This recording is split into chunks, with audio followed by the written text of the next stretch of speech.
Short verses from the Holy Quran, followed by the national anthem. Bismillah. Qul huwa Allahu ahad, Allahu samad, lam yalid wa lam yulad, wa lam yakul lahu kufuwan ahad. कर दो on.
NUHA अभी नहीं शुरू कर। Thank you. We're honored today to have architect Nadeem Ul Hassan, founder of NUHA, as a guest speaker today. Nadeem Ul Hassan, an NCA graduate, established NUHA in 2001. His firm has designed numerous buildings and interiors across 14 destinations to date. As one of the few Pakistani architects practicing internationally, his practice adopts contemporary lines, integrating innovative details that reference the context, resulting in a global yet localized design statement. He has received the International Award from the worldarchitecture.org twice and was nominated for the Aga Khan Award in Architecture in 2013. He was recently honored with the Fellowship of the Institute of Architecture, Pakistan. He's going to talk about how architecture transcends beyond construction. It must embody poetic sensibilities and humor to invoke the human spirit. Please welcome architect Nadeem Ul Hassan. Thank you. Do we have any foreigner in the audience? No. Urdu बोल सकता हूँ मैं, क्योंकि मुझे आती नहीं अंग्रेज़ी बोलना। अच्छा जी, अस्सलाम वालेकुम। बहुत सारे लोगों के आने का शुक्रिया। मुझे बताया गया कि सबसे पहले मैं अपनी जर्नी के बारे में बताऊं कि कहाँ से शुरू किया और क्या किया। NCA जो मोहतरमा ने आरिफ चंगेज़ी साहब की जो साहबजादी उन्होंने जो भी कुछ बोला वो तो बहुत ही ज़्यादा तारीफ़ों वाली बात है। मैं अपना इंट्रोडक्शन खुद करा देता हूँ। मेरा नाम नदीम उल हसन है। मुझे 2 दफ़ा वर्ल्ड आर्किटेक्चर अवार्ड मिला है, 2 दफ़ा ऑनरेबल मेंशन मिला है और मैंने 2 साल रिपीट किए थे NCA में। क्यों रिपीट किए थे? क्योंकि जब फोकस नहीं था मैं बिल्कुल भी, और बहुत ज़्यादा थिएटर में मैं इन्वॉल्व था, बहुत ज़्यादा, और बहुत जो वो वाला जो मेरा जो स्टूडेंट लाइफ है उसमें से जो मैं बता सकता हूँ कि हाँ ये सीखने वाली चीज़ है, वो ये कि गलतियाँ की, लेकिन मैंने जो अच्छा काम किया वो ये कि अपनी गलतियों से सीखा और कभी भी ऐसे नहीं किया मैंने कि गलती को रिपीट करूं अपनी में। तो बहरहाल उसके बाद मैं फिर NCA से जब ग्रेजुएशन मैंने की और आर्किटेक्चरल प्रैक्टिस शुरू की, 94 की बात है, तो उस वक्त तो पाकिस्तान में आर्किटेक्ट प्रोनाउंस ही नहीं कर पाते थे लोग। वो कहते थे कि जी इंजीनियर साहब आएंगे साइट पे, या बोलते थे अच्छा आप आर्किटेक्चर हैं। ये उस ज़माने की बात है। वहाँ से शुरू किया, फिर अर्शी शाहिद अब्दुल्ला में जॉब कर रहा था मैं। काफ़ी अच्छी सैलरी थी मेरी, 9,000 रुपये मेरी सैलरी थी। और उसके बाद वापस मैंने तकरीबन 3.5 साल का ब्रेक लिया आर्किटेक्चर से और टीवी पे चला गया। टीवी डायरेक्टर था मैं, और मैंने अपनी ज़िंदगी की पहली गाड़ी जो है एज एन आर्किटेक्ट नहीं ख़रीदी, मैं डायरेक्टर था और उससे जो पैसे कमाए उससे मैंने गाड़ी ख़रीदी। क्योंकि जहाँ मैं जॉब करता था वहाँ पे मेरी पूरे महीने की तनख्वाह 9,000 रुपये थी। जो मैंने प्ले किया था वो मैं पर एपिसोड 25,000 रुपये मुझे मिलते थे। तो ज़मीन और आसमान का फ़र्क था। लेकिन वो कुछ होता है ना कि आपकी कॉलिंग होती है। आर्किटेक्चर ने खुद ही मुझे वापस अपनी तरफ बुला लिया आहिस्ता आहिस्ता। टीवी करते करते फिर एक वक्त आया कि आपको अंदाज़ा हो गया कि यार ये काम जो है ना मज़ेदार नहीं है। क्योंकि उस वक्त ये था कि इज्जत नहीं थी। मतलब आप जब किसी को इंट्रोड्यूस कराते थे कि आप डायरेक्टर हैं तो उसके पास बहुत सारे सवालात होते थे, लेकिन आप किसी को वैसे ही बता देते कि आप आर्किटेक्ट हैं तो पहला जुमला आता था माशाल्लाह, चाहे उनको समझ में आए या ना आए। और आई गेस आज भी ये प्रोफेशन जो है आर्किटेक्चर का, इसकी एक सोशल स्टैंडिंग तो है। वो किया मैंने, और उसके बाद ये हुआ कि मैंने आर्किटेक्ट जो टीवी है एज डायरेक्टर वो छोड़ दिया, दूसरे काम करता रहा मैं। और मुझे फिर एक ब्रेक मिला, वो ये कि उस ज़माने में बड़े कमर्शियल्स होते थे, जो टीवी के जो कमर्शियल्स बनते थे, तो बड़े कमर्शियल्स जो थे वो इंटरनेशनल एडवर्टाइजिंग फर्म्स होती थी, वो यहाँ पे एग्जीक्यूट करती थी। तो एक हम कमर्शियल कर रहे थे, उसके लिए उन्होंने कहा, इंग्लैंड की फर्म थी जे वॉल्टर थॉमसन, और कमर्शियल था डी बियर डायमंड्स का। तो उन्होंने कहा कि जी हम पाकिस्तान में बिल्कुल करने का तैयार हैं, लेकिन आपके पास आर्ट डायरेक्टर क्वालिफाइड नहीं है। ऑब्वियसली फिर मेरा सीवी चला गया और मैं था एक क्वालिफाइड आर्किटेक्ट, और हमने वो किया। फिर उसमें बहुत पैसे कमाए। फिर मैंने बहुत सारे कमर्शियल आर्ट डायरेक्टर, मतलब हमारे यहाँ नॉर्मली समझा जाता है आर्ट डायरेक्टर जो सेट डिज़ाइन करता है, लेकिन ये आर्ट डायरेक्शन थोड़ी सी उससे आगे की चीज़ है कि ब्रांड पोजीशनिंग कैसे बनानी है। लेकिन ultimately you have to be an architect to be able to design and translate जो आपका मैसेज है उसको आप उस सेट में बता सकें। बहुत सारे कमर्शियल किए, डी बियर्स, लक्स, लिप्टन, बहुत सारे, और बहुत पैसे कमाए। और फिर अल्टीमेटली घूम फिर के मैं आर्किटेक्चर में आ गया। और मुझे लंबी स्टोरी है, लेकिन पीसी और मैरियट जो उसके ओनर और ऑपरेटर्स है आशवानीज़, वहाँ जॉब हुई, और बस फिर उसके बाद मैंने पलट के नहीं देखा। जो चीज़ मैंने इस दौरान मुझे समझ में आई कि क्या करना चाहिए और क्या नहीं करना चाहिए, एक तो ये कि जो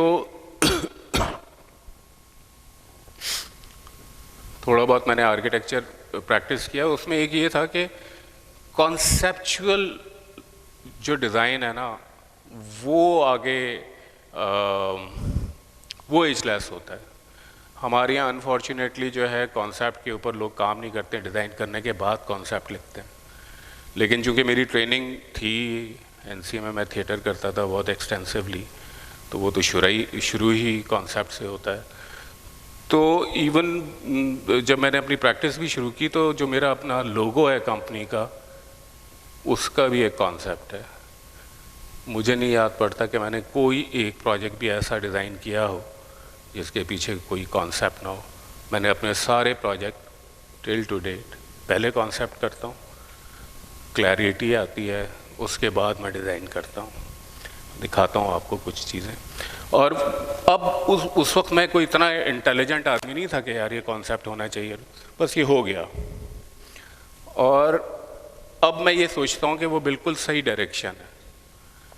इसलिए सही डायरेक्शन है कि इस वक्त हम जिस एरा में हैं, अब तो एआई आ गया है, तो आप तो उसमें अपनी रिक्वायरमेंट डालें, वो तो सारे लेआउट बना के दे देगा आपको।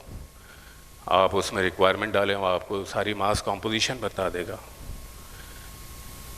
कंप्यूटर जो काम नहीं कर सकता वो नहीं कर सकता कि वो इंसान नहीं है, चूँकि लिहाजा वो जो उसकी मेटाफिज़िकल चीज़ें हैं उनको वो रिस्पॉन्ड नहीं कर सकता।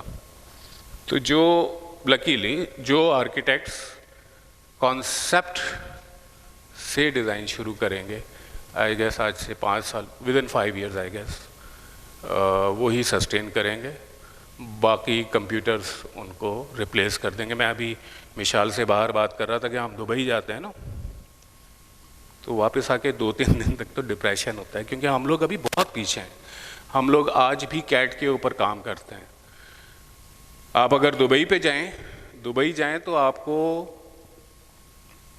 जिन सॉफ्टवेयर्स पे वो काम करते हैं और जितने हाई एंड काम करते हैं वो, हम तो अभी बहुत पीछे हैं। तो मुझे ऐसा लगता है कि अगर हमने ये वाला जो टाइम आ रहा है कंप्यूटर्स का और एआई का, अगर इसके साथ अपने आप को अलाइन करना है तो हमें कॉन्सेप्ट से डिज़ाइन शुरू करना चाहिए। चलाएं थोड़ी सी एक वीडियो। मेरा अपना लोगो जो है, The derived Noha logo is an astoundingly large door that opens into a cube. In Pythagorean, Indian, and Platonic traditions, the cube epitomized the earth. In Islam, the house of God is also a cube. The four-cornered square in the logo symbolizes the 4 elements, 4 seasons, and 4 directions on earth. All languages have words for black and white, but if a third hue exists, it is typically red. In the logo, red is used as a striking element, along with grey, which is the amalgamation of black and white. When Noha was established in the spring of 2001, Mr. Nadeem Ul Hassan used his red car as his first office, with a computer on the rear seat and drawings in the trunk. Thus, the first Noha office was red.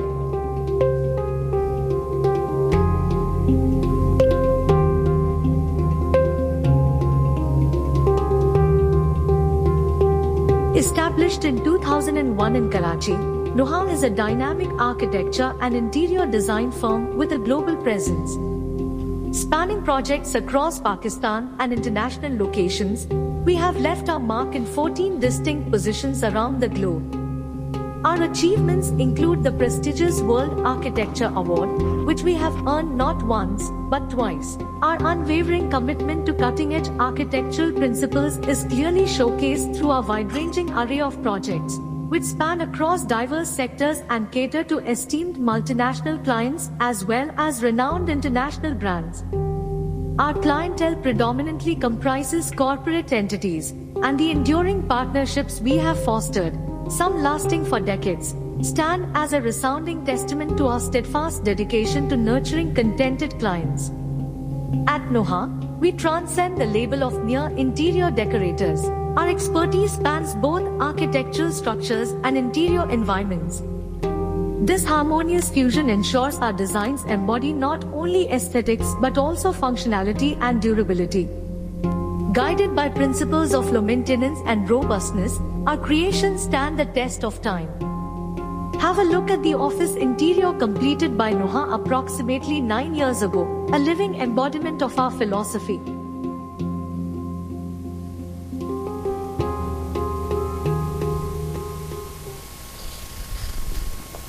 तो जो concept की मैं बात कर रहा हूँ कि concept जो सरपास करता है आपकी बाकी की चीज़ों को, कैसे डेवलप करेंगे, इस तरफ मुझे ज़रा नौजवान आर्किटेक्ट नज़र आ रहे हैं।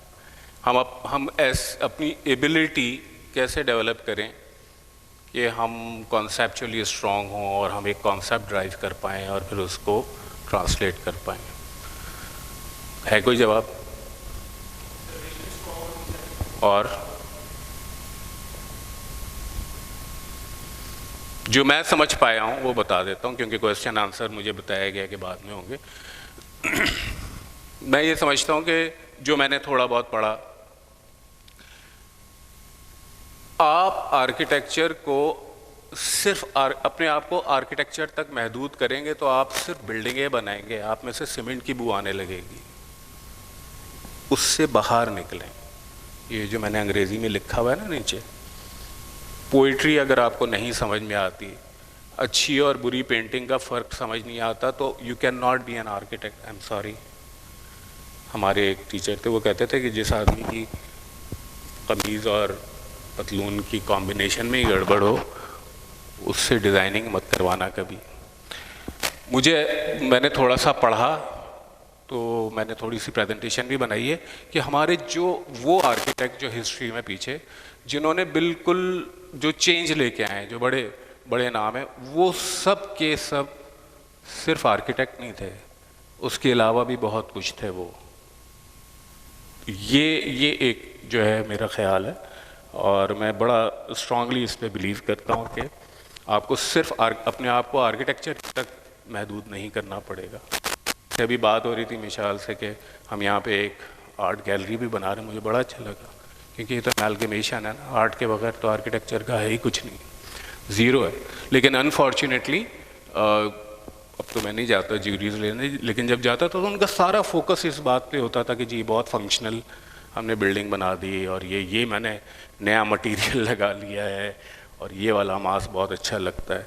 नो, मटेरियल्स की जहाँ तक बात है वो भी मैं बता दूं,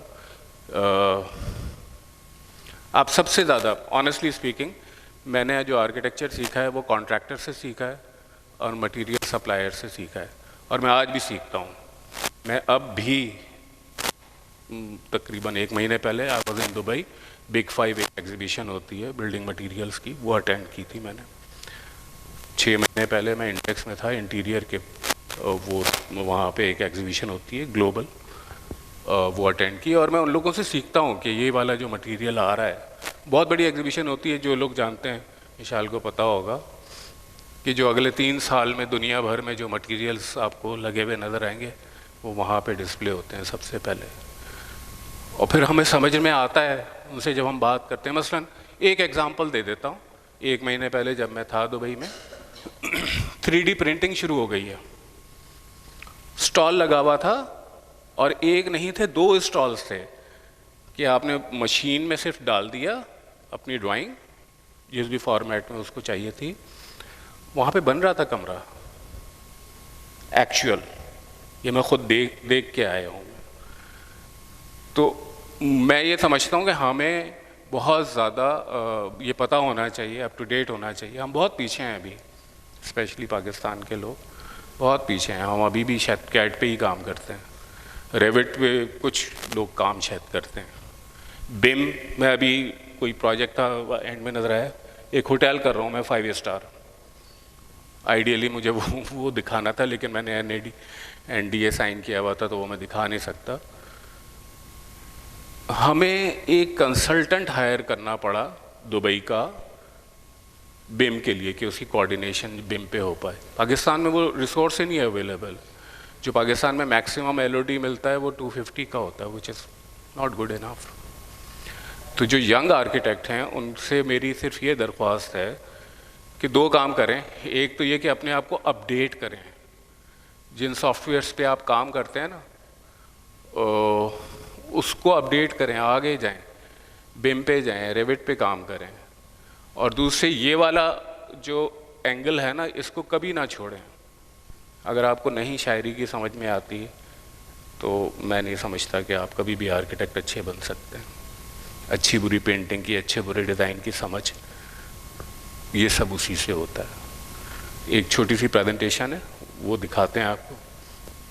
शायद कुछ लोगों के लिए हैरानगी की बात होगी, इसलिए मैंने यहीं पे रुकी। बेसिकली जो बात मैं कर रहा हूँ वो ये कि आपका एटीट्यूड अगर क्रिएटिव नहीं है तो आप नहीं बना सकते अच्छी बिल्डिंग। अकेली खूबसूरत चीज़ें बना लेने से, अच्छे मटेरियल लगा लेने से, मास कॉम्पोजिशन अच्छी कर लेने से आप आर्किटेक्ट नहीं बनते। वो सब तो AI कर देगा आपके लिए, वो शायद आपसे बहुत बेहतर कर देगा। आप उसमें डालते हैं 10 ऑप्शंस तो वो दे देता है आपको लेआउट की, तो आप उसमें क्रिएटिविटी डेफिनेटली AI नहीं कर सकता। अल्टीमेटली डिसीजन आपने ही लेना है कि ये मास कॉम्पोजिशन अच्छी है, वो अच्छी है। उसके लिए आपको अपने आप को नर्चर करना पड़ेगा। और अगर आप हिस्ट्री में जाएं तो 18th सेंचुरी में अभी कोई उस वक्त ये किताब जो है ले कॉर्बूजियर की, ये उसकी ही वॉज अ पब्लिश्ड पोएट, ये उसकी किताब। ले कॉर्बूजियर का नाम सुना हुआ है ना? और वो आदमी था जिसने आपका जो मॉडर्न आर्किटेक्चर जैसे हम प्रैक्टिस करते हैं, उसके पायनियर्स में से। फिर उसने छोड़ दिया आर्किटेक्चर और कुछ ब्रेक लिया मुझसे इंस्पायर होके, और वो सिर्फ एक कार डिज़ाइन करने में उसने 2-3 साल लगा दिया। जो आप वॉक्सवैगन अब देखते हैं, उसकी जो कॉन्सेप्चुअल डिज़ाइन है वो ले कॉर्बूजियर का था। और ये वो पहली बिल्डिंग थी जो ले कॉर्बूजियर ने बनाई थी, जिसके बाद मॉडर्न आर्किटेक्चर की एक जो मूवमेंट है वो उसने थोड़ा सा पिक किया था। Frank Lloyd Wright, Fallingwater सबको ही पता होगा। He was a published writer, essays लिखते थे वो। इस किताब में उनकी अपने मजमून हैं और उनके अपने लेटर्स हैं। कोई लेट 18th सेंचुरी में उन्होंने ये बनाई थी बिल्डिंग।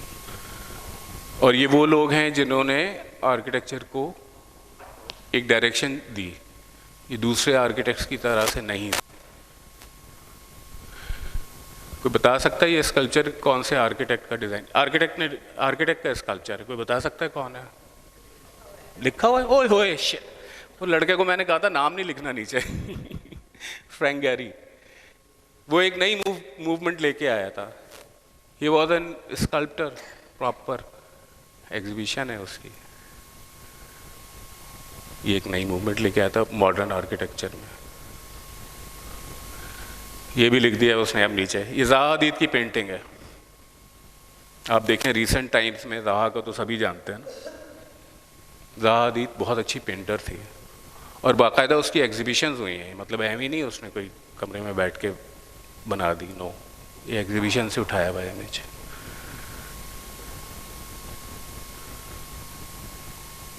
फिर एक और बात है, जो आर्किटेक्चर का प्रोफेशन है ये तो बहुत रिसेंट है ना, बहुत कम लोगों को मालूम है कि जो लियोनार्डो डा विंची थे वो भी आर्किटेक्ट थे। उनकी अगर आप डिटेल में जाएं, लियोनार्डो जो है वो कॉन्सेप्चुअल डिज़ाइनिंग के बेताज बादशाह थे। बहुत सारी बिल्डिंग्स जो इटली में उस वक्त बनी हैं उनके कॉन्सेप्ट्स लियोनार्डो ने किए हुए हैं। ये लियोनार्डो का स्केच है।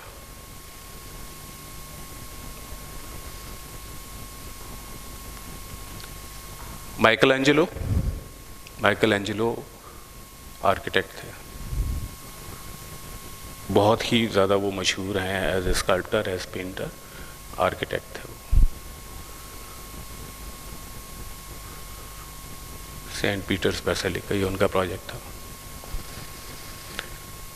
अच्छा, तो जो पहले मैं बात कर रहा था कि जो कॉन्सेप्ट है वो एक्चुअली सोल देता है आपकी बिल्डिंग को। ये जो 3 बिल्डिंगें मैंने डिज़ाइन की हैं ये तकरीबन एक ही वक्त में हुई थी, 2-3 साल आगे पीछे। तीनों डिफरेंट हैं, देखने में आपको नहीं लगता कि एक ही आर्किटेक्ट ने किया होगा। मेरा ख्याल है अजान का ब्रेक ले लेते हैं।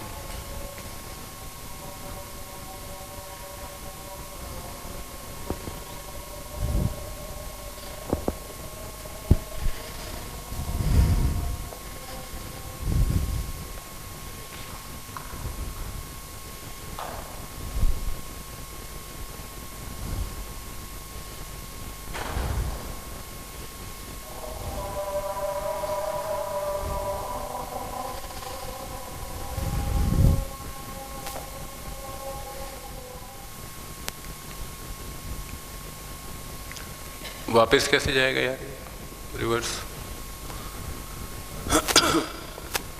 इससे पहले कि मैं इसे एक्सप्लेन करूं, किसी ने सोचा है कि आप मेरे पॉइंट ऑफ व्यू से देखें तो मैं तो आर्ट डायरेक्टर था, उससे पहले मैं डायरेक्टर था, बहुत सारा ग्लैमर भी था, बहुत पैसे भी थे। What made me bounce back to architecture?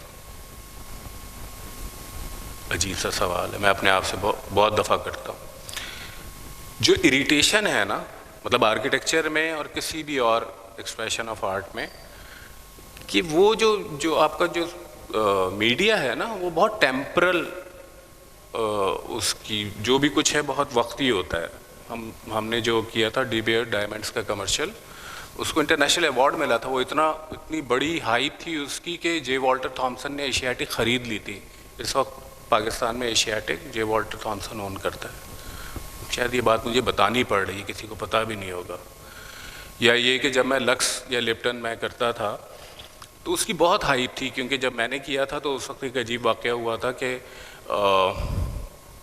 उस ज़माने में लक्स के जो कमर्शियल आते थे वो 4 हीरोइन लेते थे। 4 हीरोइंस होती थी पाकिस्तानी फिल्म इंडस्ट्री की, और उनका मोन्ताज बन के भी चलता था, यानी एक साथ कमर्शियल के उनके कम वो लगते थे। तो कुछ ऐसी सिचुएशन बनी थी कि रीमा और मीरा का जो शूट हुआ था वो ऑस्ट्रेलिया में हो गया था, और साहिबा और रेशम का कुरंगी में हुआ था। तो जो कुरंगी वाला था वो मैंने किया था, और मुझे किसी तरीके से उसे मैच करना था। डायरेक्टर सारे बाहर से थे। जॉन ल्यूटन उसका बहुत मशहूर डायरेक्टर था इंग्लैंड का, उसके साथ काम किया। लेकिन सब कुछ हो गया, बड़ी हाइप बन गई, लेकिन वो जो एक सेटिस्फैक्शन है ना, क्योंकि फिर अगले साल कोई और कमर्शियल आ जाता है 3 महीने 4 महीने। आर्किटेक्चर जो है ना, अभी मैं बिल्डिंग देख के यही सोच रहा था कि इनको बनाए हुए तो मुझे मेरा ख्याल है कोई 12-15 साल हो गया। उस वक्त ये बनाई थी सारी। अभी भी देख के मुझे अच्छा लग रहा था। ये फ़र्क है। इसलिए ये इस प्रोफेशन की ये ख़ासियत है कि जब आप किसी पार्टी पे किसी को बताते हैं कि आप आर्किटेक्ट हैं, तो आगे से वो नॉट करता है या माशाल्लाह कहता है, डिपेंड करता है उसकी दाढ़ी की लेंथ क्या है। एनीवे, ये तीनों बिल्डिंगें तकरीबन एक ही वक्त में बनी, आज से 10-12 साल पहले। एक कराची में है, एक मरी में है, एक लाहौर में है। ये तीनों मुख्तलिफ क्यों हैं? इसलिए कि इनकी सोल डिफरेंट है, इसलिए कि इनके कॉन्सेप्ट्स डिफरेंट हैं। कौन सी बिल्डिंग कैसी होनी चाहिए, उसका कॉन्सेप्ट ड्राइव हुआ है उस क्लाइंट के हिसाब से, उसकी फंक्शनैलिटी के हिसाब से। ये एजुकेशनल बिल्डिंग है और मरी में है, वो ऑफिस बिल्डिंग है कराची में है, बी माउंट रोड पे। यहाँ ये आपका है कराची क्लब, उसके करीब है। वो लाहौर में है, वो फार्मास्यूटिकल की कंपनी है, उसके लिए बने। तो तीनों डिफरेंट हैं।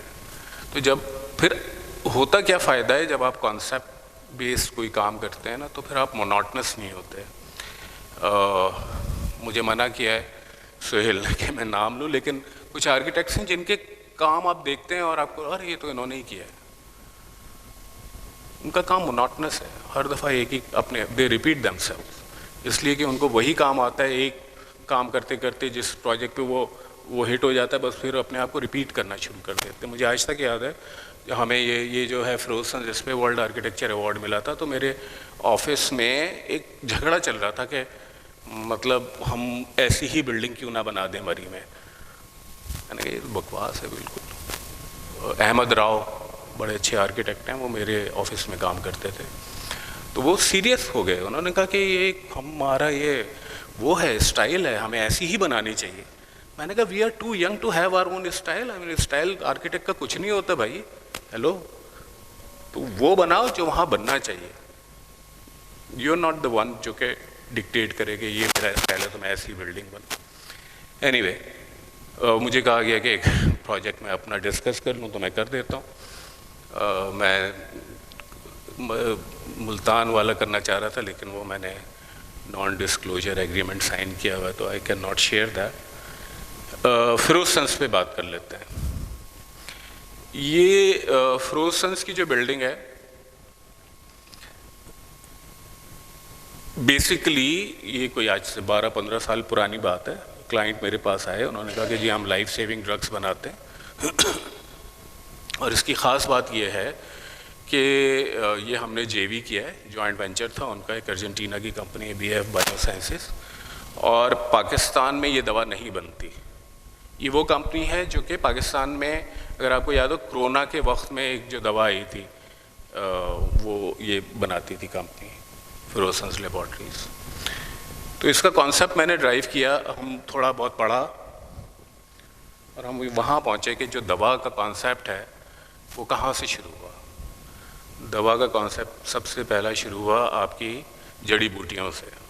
आज भी जो आपके पेट्स हैं, डॉग्स हैं, बिल्लियाँ हैं, वो जड़ी बूटियाँ खाकर ही अपने आप को सेहतमंद रखते हैं। और लाइफ भी वहीं से शुरू हुई है, पानी से। तो इसका कॉन्सेप्ट था water is the source and plants are expression of life. इस कॉन्सेप्ट पे ये पूरी बिल्डिंग बनी। और वो बहुत सारी अंग्रेजी लिखी है, वो आप बाद में पढ़ लीजिएगा कि क्यों डिवाइन कलर वाइट इस्तेमाल हुआ है और क्यों ये हुआ है, क्यों वो हुआ है। बेसिकली ये पूरी जो बिल्डिंग है ये एक शैलो पूल के ऊपर है। ये है एरो भाई, जब ऐसे ही बता देता हूँ। ये पूरा शैलो पूल है जिसके ऊपर ये पूरी बिल्डिंग खड़ी हुई है। जब आप देखते हैं, वजह इसकी ये, जो मैं हमेशा कहता हूँ कि जो बिल्डिंग है उसको अपनी सॉइल से ही उगना चाहिए। जिस जगह की वो बिल्डिंग है वहीं की लगनी चाहिए।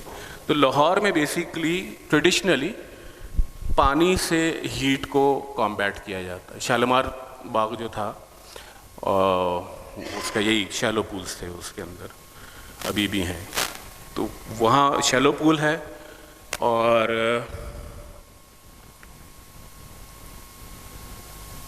अच्छा, ये भी एक मैं मज़े की बात बता दूं, बेसमेंट प्लान। एक्चुअली जब ये बिल्डिंग डिज़ाइन हुई थी तो ये इसमें कोई बेसमेंट नहीं था। ये बड़ी इंटरेस्टिंग सी बात है।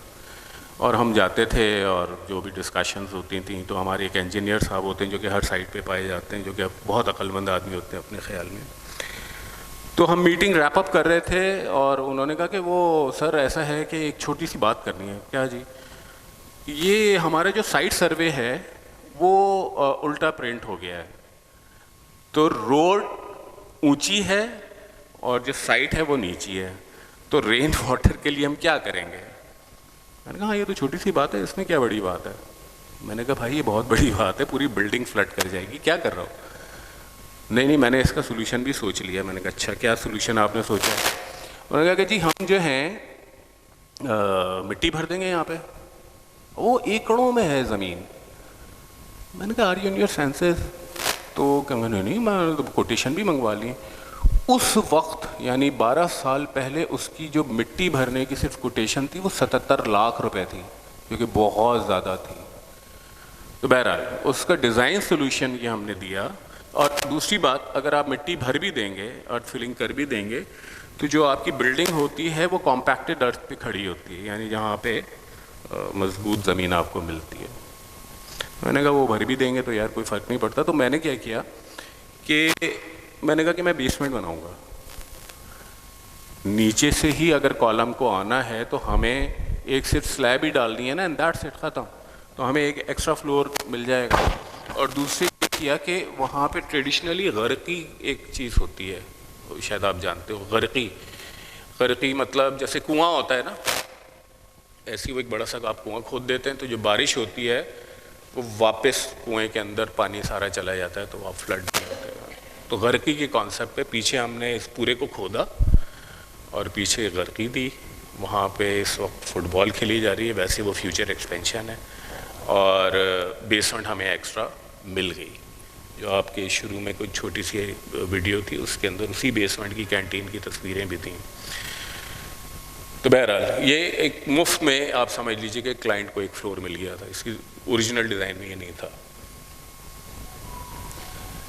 फिर हम आए कि ये जो जॉइंट वेंचर था, ये बहुत बड़ी बात थी पाकिस्तान की फार्मा इंडस्ट्री के लिए कि एक बहुत बड़ा जॉइंट वेंचर BF बायोसाइंसेस के साथ हो रहा था, फ्रोसन्स का।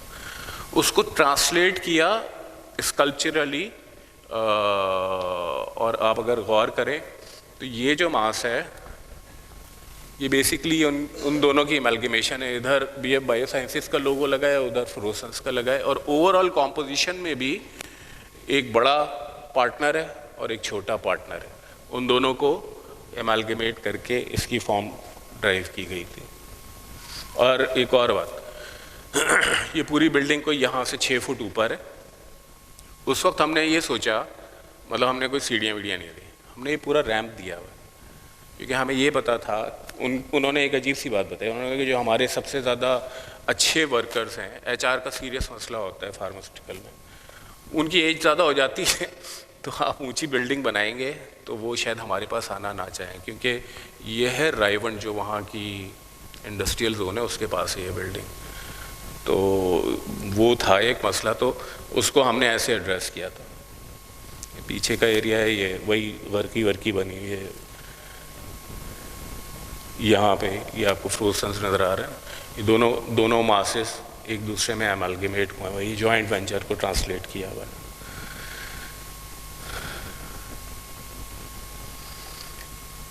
यार ये एरो समझ आ सकता है? नहीं, मैं वैसे ही बता देता हूँ।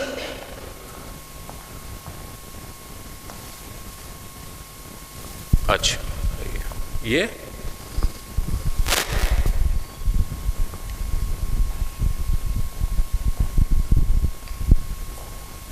मुझे कुछ समझ नहीं आया, बहरहाल मैं वैसे ही बता देता हूँ।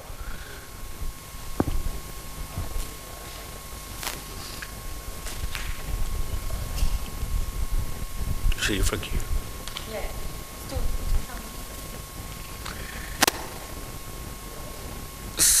सारे जो आर्किटेक्ट मतलब कॉन्सेप्ट आपने कर लिया, अब आप उसको आर्किटेक्चरली कैसे ट्रांसलेट कर रहे हैं कि कौन सी चीज़ कहाँ पे कैसे इस्तेमाल होगी, उन सबको ये डिटेल आउट किया हुआ कि ये एमलगेमेशन है, ये हमने वो किया हुआ। इस मास्क को मैंने आगे कर दिया क्योंकि यहाँ पे सूरज था।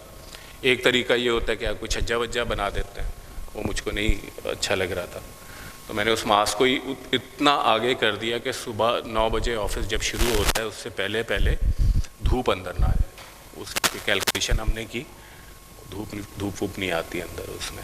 ये जो टिल्टेड मास्क की मैं बात कर रहा हूँ, ये जो ग्लेजिंग है ये सीधी हुई हुई है, इस मास्क को हमने टिल्ट किया हुआ है आगे, यहाँ से ये शैडो कास्ट हो जाता है, तो हम इसको कर पाते हैं। बाकी अगेन छोटा सा एक चीज़ बनाई, एक पौधे को हमने इन्वर्टेड कॉमास में दिखाया हुआ, और इसी के ये पौधा निकल रहा है नीचे से, इस यहाँ से निकल रहा है पानी से, इस जगह से। Water is the source and plants are expressions of life, उसी को ट्रांसलेट करने के लिए। और बाकी की तो नॉर्मल चीज़ें थी कि जो हीट गेन को आप कैसे रिड्यूस करेंगे, या सिलेक्शन ऑफ मटेरियल क्या है। मसलन लाहौर में उस वक्त जो है बड़ा ही अजीब सी बात होती थी कि आप ब्रिक के अलावा कोई और चीज़ यूज़ करें, हालांकि बिल्कुल मेरे हिसाब से स्टूपिड मटेरियल है वो, क्योंकि वो इतना ज़्यादा रुलाता है आपको, उसमें सॉल्ट्स होते हैं और सब कुछ होता है। तो मैंने कहा कि भाई ब्लॉक में बनेगी और मुझे तो उधर साउथ पे मैं क्या करूँगा। उन्होंने कहा कि जी वो ब्लॉक तो लाहौर में नहीं होते। मैंने कहा नहीं होते तो बना लेंगे, कोई मसला नहीं है। उन्होंने कहा आप बात तो सही कर रहे हैं लेकिन ऐसे होता नहीं है। तो मैंने उनको जवाब दिया कि जैसा होता है अगर वो बनवाना है तो आपको आर्किटेक्ट की ज़रूरत नहीं है, आपको कैड ऑपरेटर की ज़रूरत है। तो हमने वहीं पे छोटा सा एक अड्डा सा बनाया और ख़ुद ब्लॉक बनाए, और ये पूरी बिल्डिंग के जितने भी ब्लॉक्स हैं वो वहीं साइड पे ही बने। अच्छा, एक और इसमें इंटरेस्टिंग चीज़ है, ये टिल्टेड मास्क की जो मैं बात कर रहा था वो है, ये जिस स्कल्पचरल वैल्यू जो उसके अंदर ऐड हो रही थी उस स्टेटमेंट की, वो है ये पौधा है, उसको इन्वर्टेड कॉमास में लिया हुआ है। ये वो एमलगेमेशन ऑफ मासेस हैं, फ्रोजन्स और BF। फिर एक दो चीज़ें थी, कुछ हमारे यहाँ एक और भी चीज़ है कि हम एक स्टैंडर्डाइज कर देते हैं चीज़ों को कि यार अगर खिड़की है ना तो वो तो 3 फुट से शुरू होगी और 8 फुट पे या 7 फुट पे ख़त्म हो जाएगी। नो, ये बोर्ड रूम है उनका। मैंने कहा कि यार वो सारे 40+ लोग हैं, वो खड़े वड़े तो होंगे नहीं और बैठे रहेंगे यहाँ पे, तो भाई उनको सिर्फ उतनी खिड़की दो ना जितना वो उनको प्लांट देखना है या जो भी डिस्कशन हो रही है उनको पूरा इस खिड़की से उनको सब नज़र आता है। मैंने कहा मैं क्यों यार 7 या 8 फुट तक लेके जाऊं, बिला वजह की हीट आएगी अंदर, मेरा एसी का खर्चा बढ़ेगा। That's it. मैंने कहा कि बस मुझे इतना ही चाहिए। और ये साउथ की तरफ खिड़की थी, उसको भी मैंने कहा कि भाई जहाँ पे आदमी बैठा हुआ है उसको व्यू चाहिए ना। That's it. Certain amount of आपको लक्स लेवल चाहिए, वो आपको साउथ पे तो बहुत होती है ना धूप, तो ये बहुत काफ़ी था। ये हमने कैलकुलेट कर लिया था। और हमने फिर ये बिल्डिंग बहुत लो कॉस्ट बनी थी बाय द वे। 12-15 साल पहले ये पूरी बिल्डिंग कोई 10 करोड़ रुपए में पूरी बिल्डिंग बन गई थी, जिसमें जो इसका ऑडिटोरियम है उसमें फर्को की चेयर्स लगी हुई हैं, जो कि विंबलडन में जिस कंपनी की चेयर्स लगी हुई वो, और इसमें सारा फर्नीचर जो है वो मलेशिया से आया था। फिर भी है 10 करोड़ में बन गई, क्योंकि हमने हर जगह से पैसे बचाए हुए थे। मसलन ये हमारे गल्फ कंस्ट्रक्शन वालों ने बनाई थी। उन्होंने कहा कि भाई साहब ये जो ऊपर जो है ना प्लास्टर करने के लिए प्रांच लगानी पड़ेगी, प्रांच लगाने के इतने पैसे हैं और प्लास्टर के इतने पैसे, तो प्रांच के पैसे ज़्यादा थे, प्लास्टर के कम थे। मैंने कहा मुझको नहीं चाहिए। और मैंने सिंपली ये किया कि अपने जो पेंटर है उसकी जो भी प्राइस थी, जो भी उसकी कोटेशन आई हुई थी, मैंने उसको 10 रुपये पर स्क्वायर फीट ज़्यादा दी।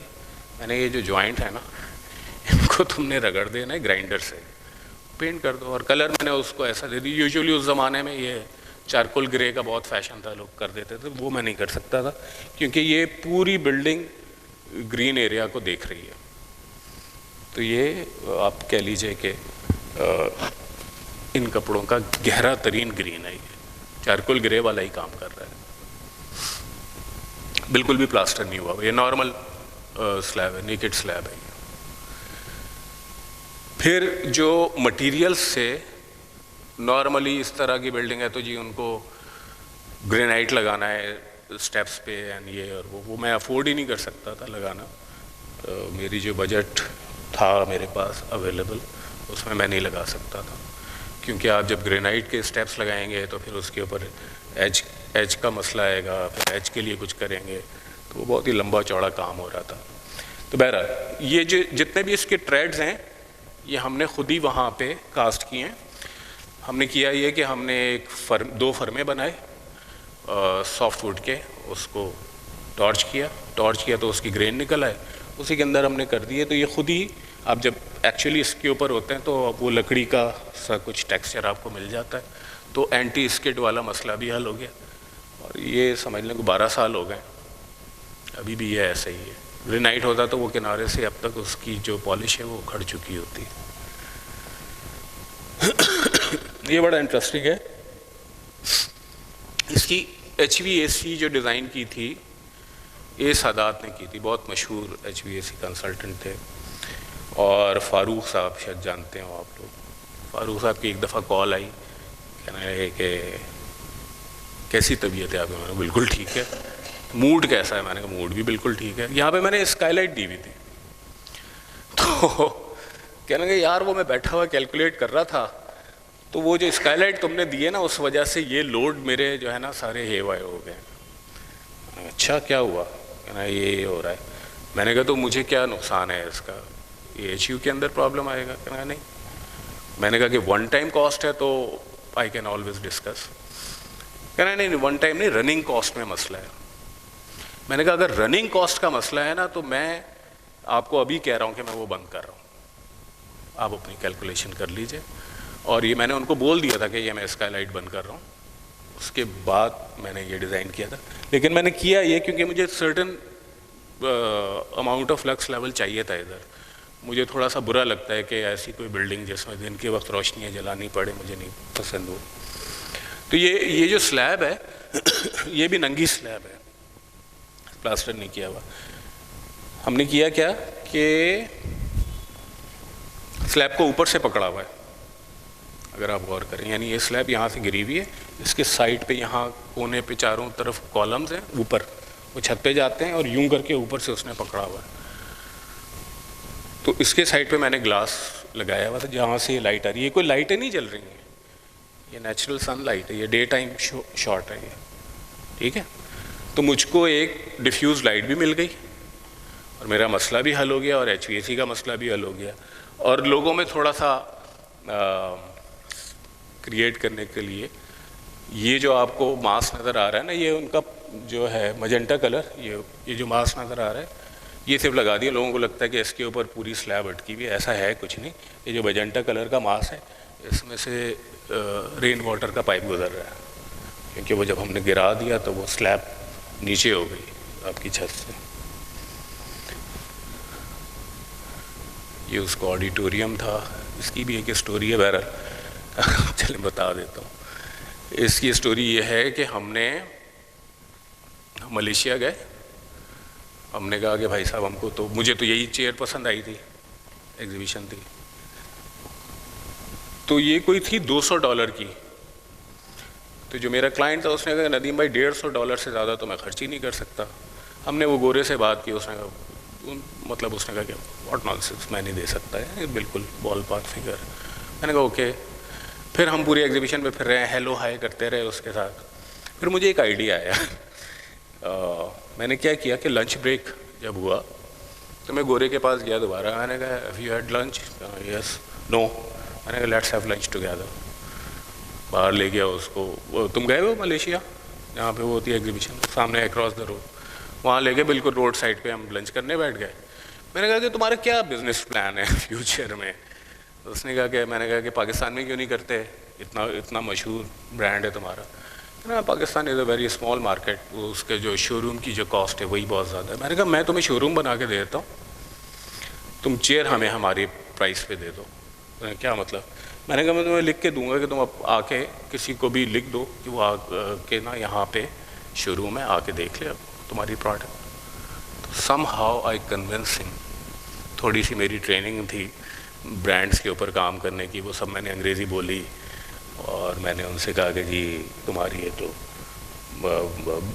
प्रोडक्ट पोजीशन बेहतर हो जाएगी, दिस हो जाएगा, दैट हो जाएगा। उनकी वेबसाइट पे ये वाला जो ऑडिटोरियम है ये एज शोरूम लिखा हुआ है, और हमने कोई $200 के बजाय $150 में उन्होंने दे दी, कुछ एक्स्ट्रा भी दे दी उन्होंने हमें चीज़ें, क्योंकि जो एज होता है उसकी वो अलग चार्ज करते हैं, वो भी नहीं चार्ज दी। तो थोड़ी सी अकल लड़ानी पड़ती है, थोड़ा सा पाकिस्तान बनना पड़ता है। अगेन इसके इंटीरियर में भी वही सब कुछ एमलगेमेशन। एक्सटर्नल व्यूज़ बहुत इंपॉर्टेंट थे मेरे लिए, क्योंकि बहुत ज़्यादा ज़मीन अवेलेबल थी, और बीइंग अ कराचीआइट हमें तो ग्रीन नज़र ही नहीं आता ना, तो इसमें तो बहुत आगे ज़मीन थी और ये बहुत बड़ा सा लॉन है and all that, and I want to showcase that. उसको शोकेस किया हुआ था। तो जितने भी ऑफिसेज हैं वो सारी ग्रीन फील्ड्स को देखते हैं।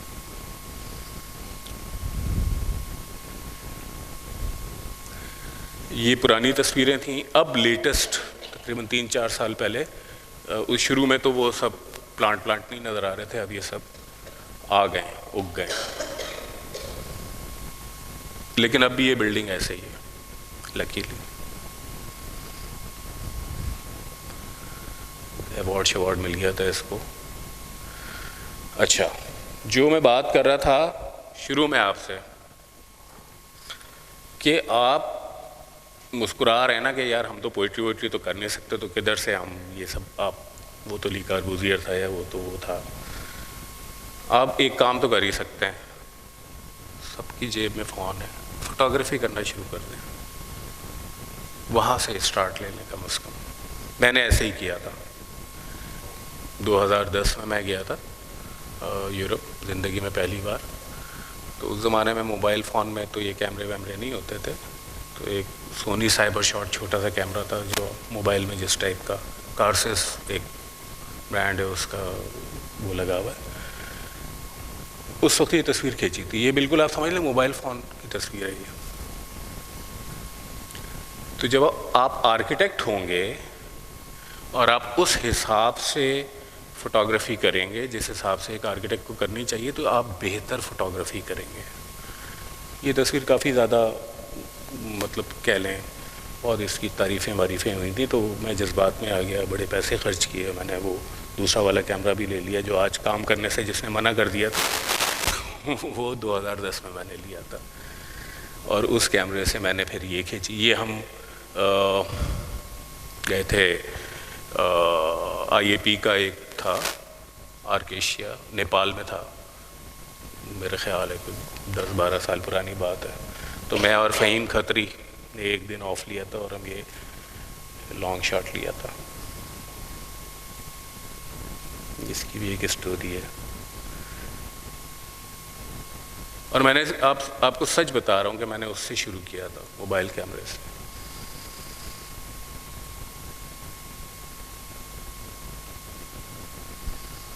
ये तस्वीर मुझे सबसे ज़्यादा पसंद है। इसकी ख़ास बात यह है, गौर करेंगे तो आपको समझ में आएगा। फेस इन द फसाड, गौर करें, 2 औरतें हैं इसमें। वो औरत खुद भी है, ये देख रहे हैं आप, एक तो ये खुद है और एक ये अलग से इसका प्रोफाइल बन रहा है। स्प्लिट ऑफ सेकंड में आपको ये अपॉर्चुनिटी मिलती है। जब मैं ये टर्की में सुल्तान अहमद स्क्वायर में मैं था और बस वो मुझे नज़र आया और मैंने खींच ली। तो जो आपने एक जुमला कहा था, ऑब्जर्वेशन अच्छी होनी चाहिए, खुद ही हो जाती है जब आप कैमरे के थ्रू देखते हैं। अच्छा, मैं ली कार्बूजियर या फ्रैंक लॉयड राइट नहीं, लेकिन लिखता हूँ। और जो मैं बात करता हूँ कि मुझे चैलेंजेस मुझे बहुत ही ज़्यादा हिलाते हैं, मुझे ज़रूर लेना होता है चैलेंज। उर्दू ह्यूमर लिखता हूँ और मेरे पास कुछ अर्से पहले, 3-4 महीने पहले, एक ग्रुप है द क्रो। उन्होंने कहा कि जी वो सब इंग्लिश बोलने वाले बच्चे हैं, महंगे वाले, और डिस्ट्रिक्ट 19 के अंदर एक शो था। उन्होंने कहा कि जी आप इसमें उर्दू बोल। मैं तो उर्दू लिखता हूँ। उन्होंने नहीं, उर्दू ही बोले हैं। तो मुझे सब ने कहा कि यार वो तो सब, आई एम सॉरी टू से दिस, ये क्लीशे वर्ड है, मम्मी डैडी लोग हैं, उनके सामने कौन सा तुम्हारा उर्दू लिटरेचर किसी को समझ में आएगा। मैंने कहा यही तो सारा पॉइंट है मेरा। मैं नहीं आएगा समझ, तो नहीं आएगा, 15-16 मिनट जलील होकर मैं आ जाऊँगा, खैर है, लेकिन आई नीड टू अटेम्प्ट। मैंने किया और चैलेंज लिया और वो काफ़ी अच्छा गया था। उसका 30 सेकंड का क्लिप आपको सुनाता हूँ, उसमें आपको पीछे से जो हंसियाँ आ रही हैं उससे आपको अंदाज़ा हो जाएगा। चलाएं। तानों का इख्तिताम हमेशा दुख भरा होता है। मेरे ख्याल में इसकी वजह यह है कि उस दौर में इंटरनेट नहीं था। जूलियस सीजर सिर्फ इसलिए मर गए कि वो व्हाट्सएप मैसेज ना कर सके। सस्सी पुन्नू एक दूसरे की गूगल लोकेशन शेयर कर लेते तो पहाड़ों में दफन ना होना पड़ता। और मजनू को तो मोहब्बत ही ना होती अगर वो एक बार भी लैला की इंस्टाग्राम डीपी देख लेता। आप इसको स्कैन कर लेंगे तो आपको पूरे 16-17 मिनट, पता नहीं कितनी, पूरी किताब है वो, आप अगर स्कैन कर लेंगे तो आप वो बाकी का पूरा पीस सुन पाएंगे। चैलेंज था, लिया। होता क्या है ये मैं बताना चाहता हूँ यंगर जो आर्किटेक्ट्स हैं उनके लिए, चैलेंज से नहीं घबराना चाहिए। ज़्यादा क्या होता है चैलेंज, आपने एक काम किया, अटेम्प्ट किया, फेल हो गया, नो इशू। इवन इफ आप फेल भी हो जाते हैं तो आपके पास एक बहुत बड़ा एक अपॉर्चुनिटी होती है लर्न करने की। मैं मेंटली बिल्कुल प्रिपेयर था कि किसी को भी नहीं समझ में आएगा मैं क्या कह रहा हूँ। ये कोई 16 मिनट की प्रेजेंटेशन थी और लोगों ने तो बहुत पसंद किया। वो सब so called mummy daddy type लोग थे। अच्छा, टू एंड इट, एक और इंटरेस्टिंग बात जो मैं शुरू में बात कर रहा था कि बहुत सारे पेंटर्स हैं जो एक्चुअली आर्किटेक्ट हैं। ऐसी बहुत सारे आर्किटेक्ट्स हैं, ये बहुत कम लोगों को पता है, बहुत सारे आर्किटेक्ट्स हैं जिन्होंने आर्किटेक्चर परस्यू नहीं किया लेकिन वो दूसरी जिस भी फील्ड में गए उसमें एक्सेप्शनली गुड हैं।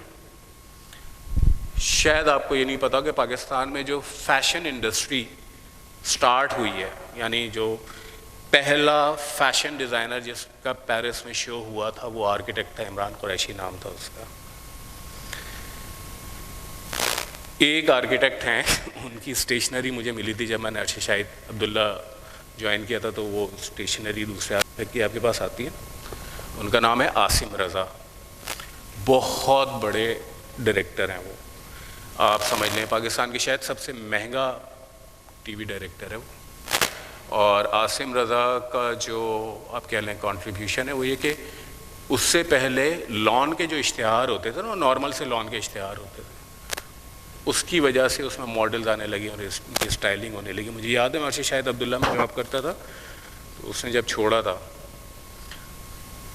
गुल अहमद के लॉन के इश्तिहार सबसे पहले बहुत ही अमेजिंग बनना शुरू हुए थे। फिर उसके बाद आसिम रज़ा ने बहुत काम किया। अभी एक रिसेंटली मूवी आई थी होमन जहाँ, वो आसिम रज़ा ही डायरेक्टर है। अगर आप गूगल करेंगे, प्रॉब्ली सबसे महंगा डायरेक्टर है और नखरे भी बहुत हैं उनके। पोइट्री भी करता हूँ मैं, कुछ ना छोड़ा मैंने। एक गाना सुना देता हूँ आपको। उस गाने की ख़ास बात यह है कि उसका राइटर और डायरेक्टर दोनों आर्किटेक्ट हैं। वो गाना, उसका लिरिसिस्ट मैं हूँ और उसका डायरेक्टर आसिम है, हम दोनों आर्किटेक्ट्स हैं। और ये मैं लिख के देता हूँ कि ये गाना आपको नया नहीं लगेगा। चलाएं।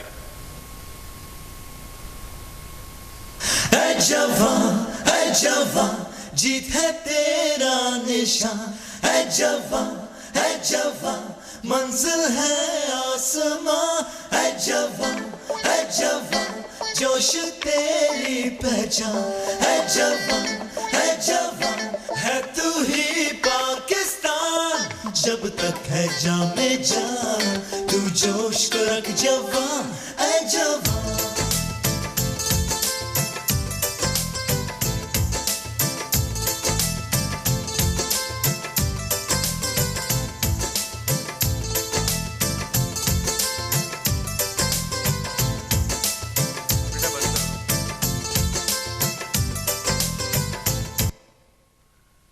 पॉइंट ये है कि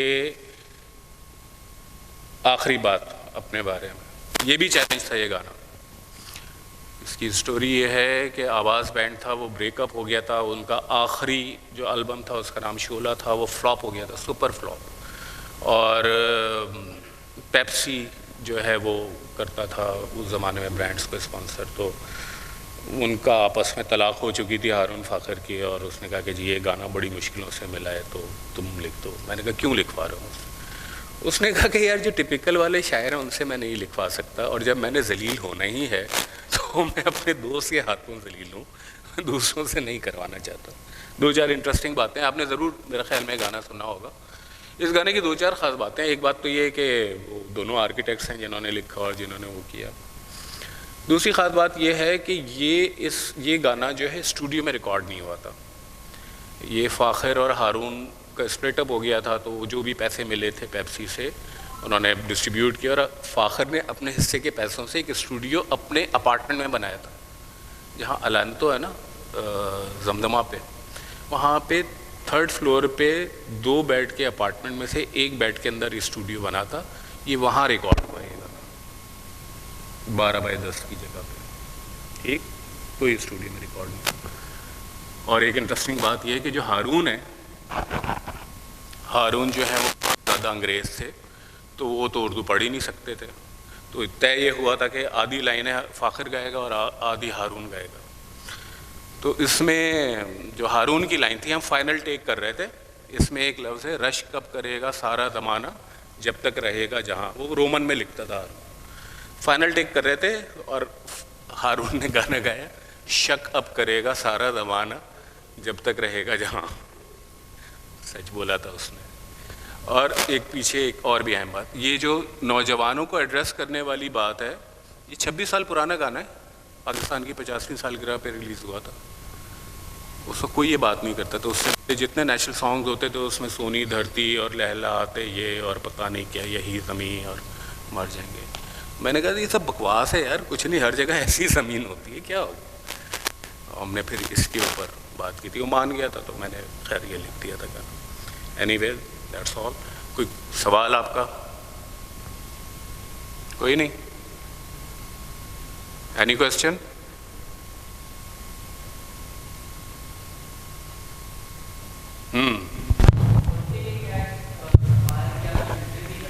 हैं? क्या नहीं इंस्पायर किया?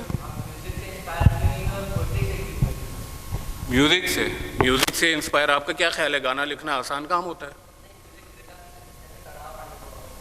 देखो मैं तुम्हें वैसे ही समझा देता हूँ, म्यूज़िक से मैं बहुत ज़्यादा इंस्पायर, ये पहला गाना नहीं था मेरा लिखा हुआ, फ़ाखर बिल्कुल पागल आदमी नहीं था। मैंने पहला गाना लिखा था, एक बैंड होता था डॉक्टर बिल्ला याद है, जो मेरा पहला गाना था।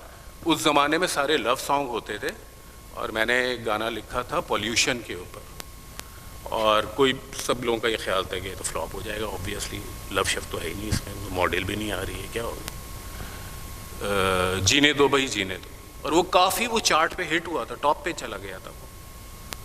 तो बिल्कुल, और आप गाना लिखना और पोइट्री करना दो मुख्तलिफ चीज़ें का। जब आप गाना लिखते हैं ना तो आपको म्यूज़िक की सेंस होनी चाहिए, हमारी ज़बान में कहते हैं मीटर इस्टेब्लिश करना पड़ता है।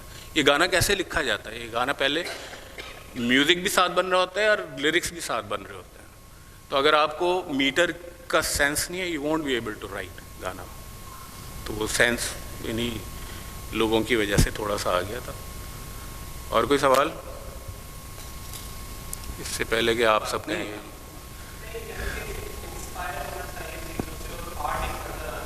बिल्कुल बिल्कुल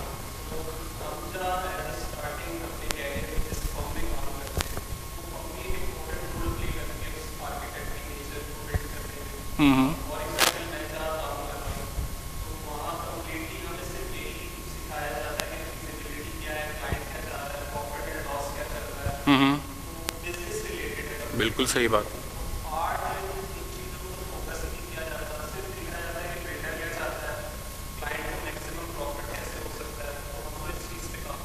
बिल्कुल ठीक बात।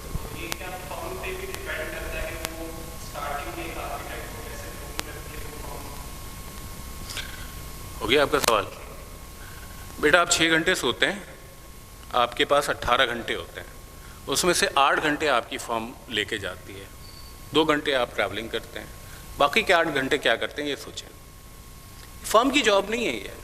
मैं खुद एक फर्म रन करता हूँ, सही है, मैंने अपना ऑफिस में एक माहौल ऐसा बनाया हुआ है, कुछ चीज़ें हैं ऐसी कि जो मैं उनको करता हूँ, लेकिन बाकी के 8 घंटे हैं ना आपके पास, कैमरा तो हर वक्त आपके पास है। तो आप देखो, दोबारा बोल रहा हूँ, एक्सक्यूज़ मत तलाश करो कि ये काम मैं नहीं कर सकता। पोइट्री पढ़ो, एग्जीबिशंस में जाओ, स्कल्पचर्स की एग्जीबिशंस में जाओ, पेंटिंग देखो, पोइट्री पढ़ो, अच्छी मूवीज़ देखो, वो वाली नहीं देखो जो तुम देखते हो। तो आप फर्म के ऊपर क्या देखो, मैं खुद एक फर्म रन करता हूँ ना, मैं जब किसी आर्किटेक्ट को हायर करता हूँ तो मैं उसको यार एक काम करने के लिए ना कि मुझे असिस्ट करेगा वो आर्किटेक्ट, मैं उसका वालिद नहीं हूँ कि मैं उसकी ट्रेनिंग करूँ। You understand? आपकी जो आपकी ट्रेनिंग मेरा काम नहीं है। तो ये मेरा नहीं ख्याल है कि ये कोई एक्सक्यूज़ है। बिल्कुल है।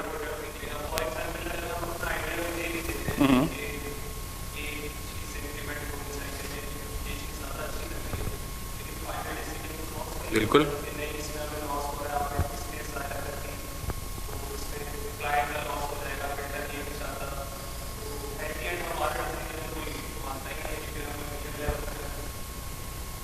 मैं उस तरफ आना नहीं चाह रहा था, लेकिन मैं देता हूँ जवाब। एक तो ये कि अपने बॉस को किताबें दो गालिब की, ताकि वो फाइनल डिसीजन सही ले।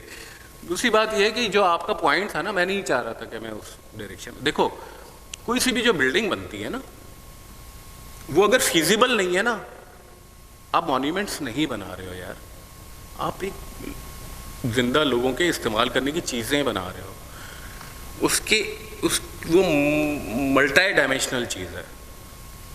अगर वो प्रोजेक्ट फिजिबल नहीं है, खलास आप आर्किटेक्ट नहीं है। You understand? मैंने अभी एक प्रोजेक्ट अपना एक्सप्लेन किया आपको, मैंने कहा कि ये चीज़ मुझको चाहिए थी, मेरे पास बजट में इतने पैसे थे, तो मैंने ये डिसीजन लिया। तो जो आपकी लिमिटेशन है ना, वो आपको क्रिएटिव बनाती है। आपको खुला मैदान मिल जाएगा तो फिर आपको बिल्कुल भी कोई मज़ा नहीं आएगा काम करने का। आप लिमिटेशन है। मुझे तो एक सर्टन बजट दिया गया था कि ये 10 करोड़ में ही बननी चाहिए, जो मर्जी है बना लो। ऑनेस्टली स्पीकिंग, ये जो बिल्डिंग है जिसको अवार्ड मिल गया, ये मेरे क्लाइंट ने देखी भी नहीं थी कि बन के क्या लगेगी। He was not interested because वो बिजी था अपने प्लांट लगाने में। उसने सिर्फ लेआउट देखा एंड दैट्स इट। मतलब तो जो आप कह रहे हैं कि जी आप कोई आइडिया देते हैं, आपके बॉस को नहीं पसंद आता, मुमकिन है, पहले तो अपने आप को रिविजिट करो कि उस आइडिया में क्या प्रॉब्लम है, डेफिनेटली कोई होगी। और अगर उसमें प्रॉब्लम नहीं और बॉस को पसंद नहीं आ रहा तो चेंज द आइडिया और change the boss, simple as that. और कोई सवाल? चाय पिए? हाँ हाँ हाँ जी जी।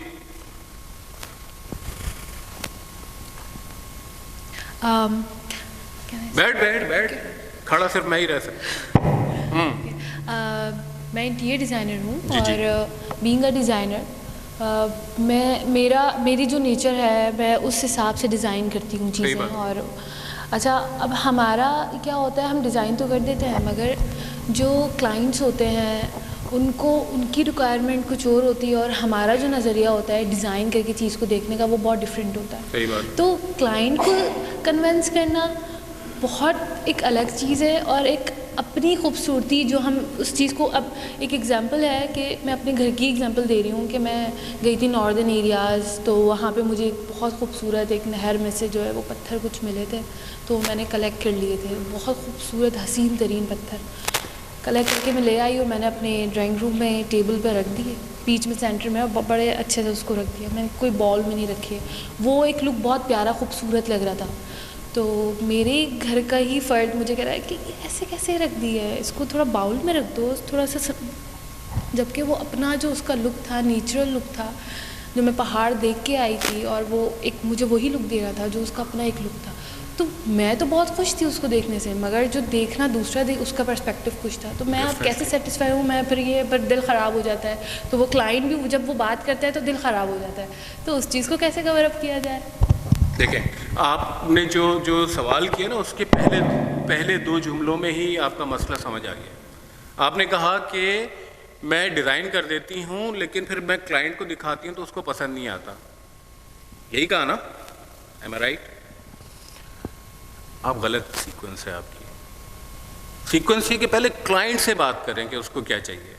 मैंने ये बात की ना, मैंने 3 बिल्डिंगें दिखाई, तीनों डिफरेंट हैं क्योंकि तीनों के क्लाइंट डिफरेंट हैं, तीनों की रिक्वायरमेंट डिफरेंट। जब तक आप क्लाइंट को नहीं समझेंगी, क्योंकि देखिए आप अपने लिए तो नहीं बना रही, आप कह रही हैं मुझे नहीं पसंद आ रहा, खुद है ला रही हो, आपने रहना है उस कमरे में या उस स्पेस को आपने यूज़ करना है। नो, जो आपने मुझसे सवाल किया ना, मैंने अपने टीचर से सवाल किया, जो जिनको मैं टीचर मानता हूँ, शाहिद अब्दुल्ला। शाहिद कहना कि यार तुम बड़ा अच्छा काम करते हो, घर क्यों नहीं बनाते? मैंने कहा यार मुझसे आंटी नहीं बर्दाश्त होती, सॉरी। तो हाँ, ऑब्वियसली वो अजीब सी कोई एक हुआ था कोई वाकया, वो मैं नहीं सुनाना चाहता कि वो मैं गया तो अजीब सा एक रंग हुआ था, तो मैंने पेंटर से कहा ये क्या बकवास है? तो कह रहे हैं कि मैडम क्या कि मैंने कहा आर्किटेक्ट मैं हूँ या मैडम है? कह रहे हैं वो पे करती हैं। मैंने टर्मिनेट कर दिया था वो कॉन्ट्रैक्ट। तो आपको शाहिद ने क्या मुझे जवाब दिया? शाहिद ने जवाब ये दिया कि अगर उनको ये चीज़ पसंद है तो आप कोई नहीं होते उनको कहने के लिए कि आपको गुलाबी रंग नहीं पसंद होना चाहिए और नीला रंग पसंद। क्लाइंट के ऊपर है। मैं 10 तरह के क्लाइंट हैं मेरे, अजीब व गरीब, सारे डाइवर्स, वो एक लंबी सी लिस्ट है। तो फार्मास्यूटिकल के लोग हैं, तो कोई प्लास्टिक की बोतलें बनाते हैं, कोई एविएशन वाले हैं। हर एक के लिए डिफरेंट डिज़ाइन करना पड़ता है, रिक्वायरमेंट डिफरेंट है। तो पॉइंट ये है, कामयाब आर्किटेक्ट होने के लिए 2 चीज़ें ज़रूरी हैं। क्लाइंट ओरिएंटेड अप्रोच रखिए। क्लाइंट ओरिएंटेड अप्रोच नहीं रखेंगे आप कामयाब आर्किटेक्ट नहीं हो सकते। अनफॉर्चुनेटली मैं बहुत सारे ऐसे आर्किटेक्ट्स को जानता हूँ, मेरे अपने दोस्त हैं, अमेजिंग आर्किटेक्ट्स। मैं बाहर खड़े होकर मैं बात कर रहा था, इनको बता रहा था कि मेरा फेवरेट आर्किटेक्ट है वो। ही इज़ नॉट कामयाब आर्किटेक्ट। कामयाब मीन्स कि उसकी फॉर्म नहीं होती ढंग से रन, क्योंकि उसकी इंटरपर्सनल कम्युनिकेशन में सीरियस मसला है।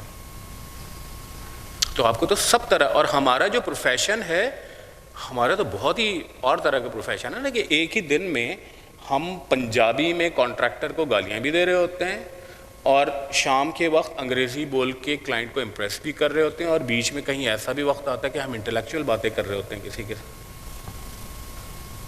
तो आपको तो सब कुछ आना चाहिए, पंजाबी नहीं सीखिएगा, बाकी खैर है।